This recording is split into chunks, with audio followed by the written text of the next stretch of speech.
Good morning બાળ મિત્રો, કેમ છો બધા? મજામાં ને? આજે આપણે પાઠ કુત્તે કી વફાદારી છે એ આપણે સમજવાનો છે કે એ પાઠમાં શું કહેવા માંગે છે. તો ચલો આપણે કુત્તે કી વફાદારી એટલે કૂતરાની વફાદારી તો પાઠ છે એ પહેલાં આપણે समझिए. चलो पाठ में जाए आपो पाठ समझिए.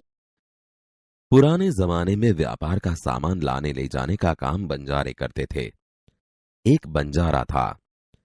वह अपने ऊंटों पर गांवों का माल सामान लादकर शहरों में ले जाता था और वहां से मिस्री, गुड़, मसाले आदि भरकर गांवों तक ले आता था। लाखों का व्यापार था उसका, इसलिए लोग उसे लाखा बंजारा कहते थे। लाखा के पास एक सुंदर कुत्ता था। कुत्ता बड़ा वफादार था। रात को वह बंजारे के पड़ाव की रखवाली करता था। अगर चोर लुटेरे पड़ाव की तरफ आते दिखाई देते थे तो कुत्ता भौंक भौंक कर उन्हें दूर भगा देता था। बंजारा अपने कुत्ते की वफादारी से बहुत खुश था। एक बार बंजारा व्यापार में मार खा गया और रुपयों की जरूरत आ पड़ी। वह राधनपुर के एक सेठ के पास पहुंचा। उसने अपनी बात बताई।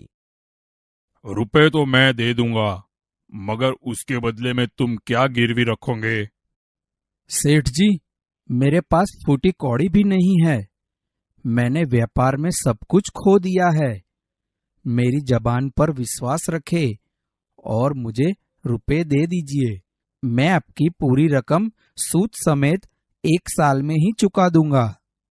कोई बात नहीं, तुम्हारे पास यह कुत्ता है तो तुम इसे ही जमानत के रूप में दे दो। जब तुम सारे रुपए लौटा दोगे तब मैं भी कुत्ता तुम्हें वापस दे दूंगा।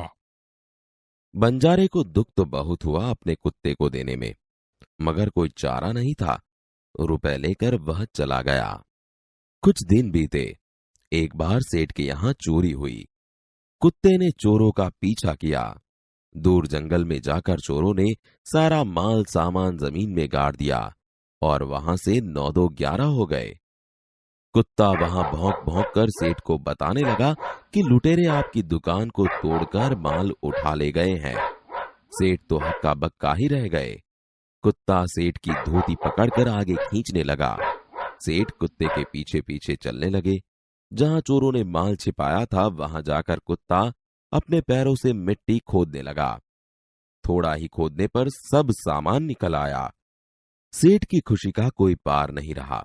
वह कुत्ते को प्रेम से थपथपाने लगा। कुत्ते की वफादारी पर वह मुग्ध हो गया।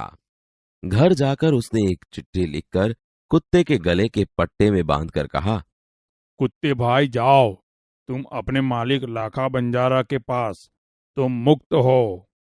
कुत्ता खुश हो गया और अपने मालिक से मिलने के लिए जल्दी जल्दी भागने लगा। इधर लाखा ने भी व्यापार में खूब रुपया कमाया। वह सेठ की उसी रकम को वापस करने के लिए उसी रास्ते से आ रहा था।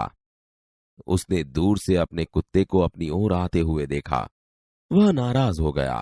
सोचने लगा कि कुत्ते ने मेरी जबान काट ली है, उसने बेवफाई की है। अब मैं सेठ को क्या मुंह दिखाऊंगा। उसने आव देखा न ताव, बस कुत्ते के माथे पर लाठी का प्रहार कर दिया। कुत्ता बेहोश होकर गिर पड़ा। लाखा ने देखा कि कुत्ते के गले में एक चिट्ठी बंधी है। लाखा, तुम्हारे कुत्ते ने मुझे सूद समेत रुपए लौटा दिए हैं, अतः कुत्ते को मैं मुक्त करता हूँ। उसने मेरे घर चोरी किए माल सामान को वापस दिलवा दिया है। खुश होकर मैंने स्वयं इसे मुक्त किया है। लाखा तो चकित हो गया। वह चिल्लाने लगा, हाय हाय, यह मैंने क्या कर दिया? हाय, यह मैंने क्या कर दिया? वह कुत्ते के शव को अपनी गोद में लेकर फूट फूट कर रोने लगा। लेकिन अब पछताए होत क्या, जब चिड़िया चुग गई खेत। उसने उस वफादार कुत्ते की समाधि बनवाई जो आज भी पाटन जिले के राधनपुर के तालाब के किनारे पर खड़ी है और उस कुत्ते की वफादारी की कथा संसार को सुना रही है। કૂતરાની વફાદારી આપણે પાઠ સમજી લીધો. ત્યારબાદ સમજો ને, આપણે ચિત્ર દ્વારા મેં તમને આખો પાઠ સમજાવ્યો. તો હવે બીજા લેક્ચરમાં આ પાઠનું તમને ગુજરાતીમાં હું ભાષાંતર કરીને કહીશ કે આ પાઠમાં ગુજરાતીમાં કરીને કહીશ કે આ પાઠમાં શું કહેવા માંગે છે. તો બીજા લેક્ચરમાં આપણે મળીએ ગુજરાતીમાં ભાષાંતર. તમારે હોમવર્કમાં આ પાઠ છે એ આખો વાંચવાનો છે અને આના ઉપરથી તમારે સવાલ જવાબ છે એ બનાવીને તમારી જાતે બુકમાં લખવાના રહેશે. આપણે બીજા લેક્ચરમાં મળીએ.